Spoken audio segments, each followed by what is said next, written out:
Mr. Brewer? State your name for the record, please, sir. My name's Clay Brewer. I'm a resident of Nassau County. I want to appreciate, just say, Mr. Kelly, thank you for answering my phone calls. Mr. Lieber, thank you for answering my phone calls, and everybody else did in between. Did you know that peacocks can be classified legally at least 3 different ways? After this week, it seems like about 30. What I've recently learned is nothing seems defined in this case. While peacocks certainly didn't take part of the planning and zoning of Scott Road area, they've been the only thing consistent there for 50 years. What I'm asking is to start a conversation today to find a solution to our unique group of peacocks on Omega Island. I know that time marches forward, and I love the old Florida field, and I can't expect everything to stay the same, and I understand progress. But I also support responsible conversation about what makes her unique.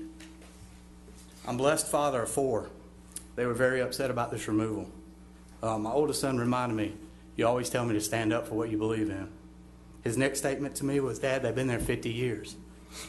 Are you going to stand up?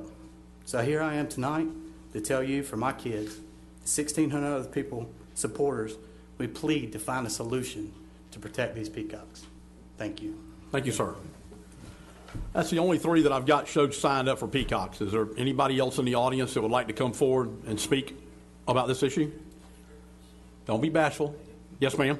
If you'll come forward, please, ma'am, and state your name for the record, we'll be more than happy to listen to you. She's coming. Okay.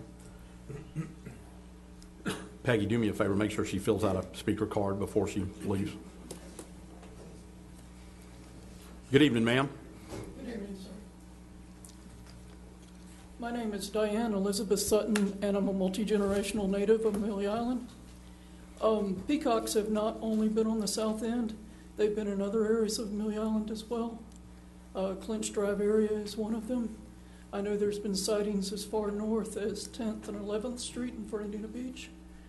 The south end peacocks are very established and a very welcome by most people addition to our island.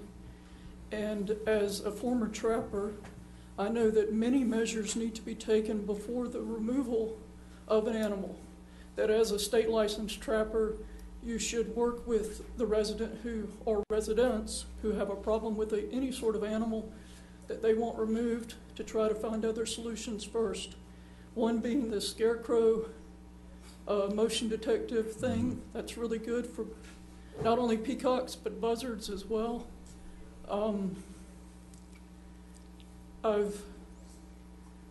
And you don't have to take every job. Education should be your first goal, to try to live peaceably with the non-natives as well as the natives.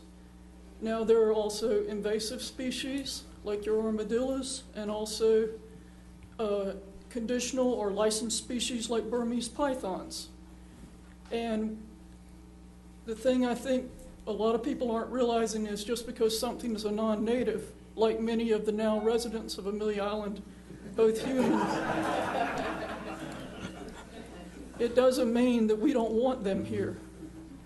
There are several other birds that are non-native. There are several raccoons and a variety of other creatures that aren't actually native to the island, or to Florida, I should say.